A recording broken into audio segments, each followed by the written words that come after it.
Hey book nerds, welcome to my channel. So today I am talking about Pet Sematary by Stephen King. I'm talking about the book versus the movie. It's not really a battle, I'm mostly just talking about the movie because I finally saw it. Yes, I was going to go see it when it was in cinemas, but me and my brother took so long organising it that by the time we were ready it was gone already. So I've only just seen it. I did a video like this about the movie It. I'll link it down below. It's one of my very first videos, so it's a little bit, yeah, just be kind, but I stand by everything that I said in it, and I think that I am very passionate about the points that I made in it, so if you haven't watched it, I would appreciate you checking it out.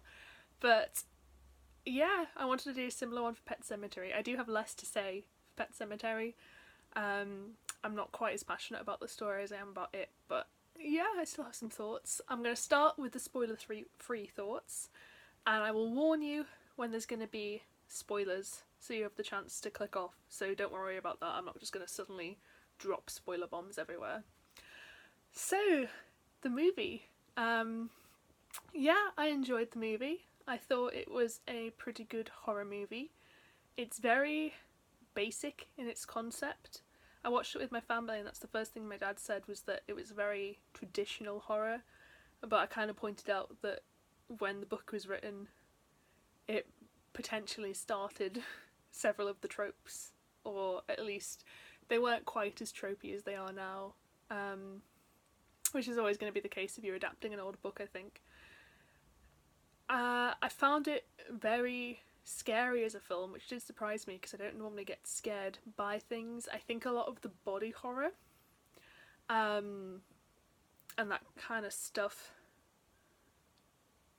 was what got to me. I guess I should tell you about the plot first. So the plot of Pet Sematary is a family moves to a new house in a small town, and they live by this giant main road where these trucks go past all the time. And our main character, Lewis, has just started his new job at a university, and he's a doctor. And by this new house, so he lives with his wife, his young daughter Ellie, and his young son Gabe, and Gabe's even younger. Ellie's, I think she's like 6 in the book, maybe 9 in the movie, and Gabe's like 3 or 4 in the film and maybe 2 in the book. I'm not too sure on the ages. So he's just moved with his wife Rachel, and by their house there is this creepy pet cemetery where the local kids bury their pets, and beyond that cemetery there is an even creepier cemetery. So Lewis moves in, he starts his new job at the university, and on one of his first days this student comes in who's been horrifically injured and he dies, and then Lewis gets like a vision from this student, like a creepy warning, and Lewis makes friends with his new neighbour Judd, and their things go along quite fine for a while. But the family has this cat, and this cat gets hit by a truck and dies, and that's when Judd says, "Your daughter really loves this cat," and Lewis is like, "Yeah." So Judd takes him to this other burial ground beyond the pet cemetery, and they bury the cat, and the cat comes back, and that's kind of all the plot I'm going to give in this non-spoilery section, but that's the basic premise, is that there's this graveyard that can bring things back to life. Yeah, so my thoughts on the book, I think I gave it 3.5 out of 5 stars. It's a pretty good book. It's a standard kind of Stephen King book, which is better than most books, but it wasn't one of my favourite Stephen King books. I found that the length of the climax of the book was too short in relation to the rest of the book, so it had loads of setup, and then the payoff, there wasn't enough focus put on that, and most of my issues were kind of surrounding that, so I can't really talk about them now. I'll talk about them more in the spoilery section. But the film is what I'm mostly going to focus on now. So the film changed a fair bit, and I don't know how much of it I can talk actually without spoiling it. Yeah, I'm gonna have to go into spoilers pretty quick. So the first, before I do, I will say, yep, decent horror film, does some kind of goofy stuff. Lots of graphic imagery in this. Not often, but when it does happen, it's pretty bad. So Rachel, who is the wife, her sister died of a bone disease of some description. I can't remember the exact details. So she gets visions of her dead sister, and it's just essentially like body horror, a lot of it, which I don't deal well with at all. I have very, very low tolerance for that kind of thing, so that didn't help. That didn't necessarily scared me, but it made me feel quite sick. And I'm thinking I'm going to have to just go into spoilers now, because the main thing I want to talk about is the ending. So this is your last warning. Sorry, this video wasn't very great if you haven't seen it or you don't want to be spoiled. But yeah, it's a decent movie. Check it out. And now I'm going to go into the spoilers. So, after the cat gets hit by a car, I'm going to talk about the book first. After the cat gets hit by a car, cat comes back to life and he's like a zombie cat. Then Lewis's son gets hit by a car and Lewis buries him in the burial ground, and then he comes back as this evil little demon child and he murders Judd, he murders his wife, and then eventually Lewis has to just kill him and Lewis kind of goes mad.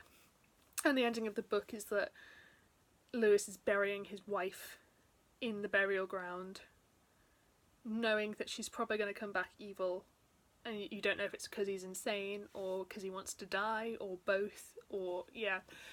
That's the ending of the book. So the movie changes quite a lot. Firstly, it is Ellie who dies and is brought back to life, which I think would have been a really great twist if they hadn't put it in every single trailer that there ever was. But yeah, I thought it was going to be better than it was, having Ellie be the one that was brought back, because I'm a big fan of it being her, because an older actress can do more with the evil child stuff than someone as young as Gabe could. B, the Gabe stuff was really kind of goofy in the books. And C, Ellie is much more of a character, so you get more of an impact when she dies, because we were more attached to her, both as a reader and as a watcher of the film. So I'm a big fan of Ellie being the one who dies. They didn't quite do as much with it as I thought they were going to. They did some really good scenes early on, and I liked that she kind of gradually became evil, as opposed to the books where I think Gabe is just instantly this weird devil-possessed monster. And then the actual ending was just insane, and I don't really understand the choices they made. I didn't hate it, but it was really odd to kind of have Lewis be killed. Like, Rachel comes back. So yeah, what happens, if you haven't seen it, is that Ellie kills Rachel and then buries Rachel in the graveyard to bring her back. And then Lewis is about to kill Ellie when Rachel comes back and kills him. And then he gets buried in the graveyard and he comes back, so all three of them are evil zombies. And Gabe is in the car still alive, locked in this car, and his family just come for him. And then it smash cuts into the song, which is Pet Sematary, which I will link down below, and it's one of the most surreal experiences ever, because you have this really intense ending and then just this kind of humorous joke song.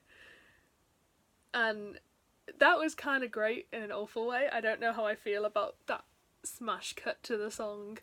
It was quite jarring. I liked that the ending was less goofy. Other changes that they made that I didn't really like. Church was evil throughout the film, and I understand why, because it's more compelling to have an evil cat than a zombie cat. But it just means that you have this thing where it makes no sense that Lewis would bury his child in the graveyard, because you know she's not going to come back, right? And there's no reason for Judd to tell Lewis to bury the cat in the graveyard in the first place, because apparently all the animals come back evil, whereas in the book there was one animal that came back evil once, but all the others just came back as kind of soulless zombies. So Lewis decides that he would rather take the gamble of Gabe just being an empty shell, which makes more sense than him taking the gamble of Gabe is going to be an evil demonic monster, or rather Ellie is in the movie. But yeah, so that bothered me a little bit. It makes sense because it's a scarier movie if you have an evil cat, but yeah, it wasn't great. Judd on the whole was just much less likeable in the film, and he made so many stupid decisions that it was kind of hard to support him.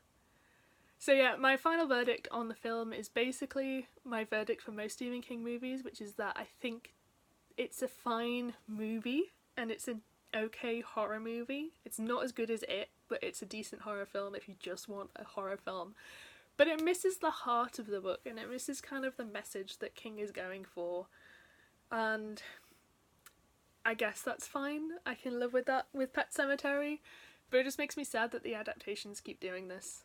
But yeah, so that was my slightly messy thoughts on Pet Sematary. Let me know if you've seen it, if you've read the book, what you thought of it. I know some people have done similar videos, so please link them down below if you have.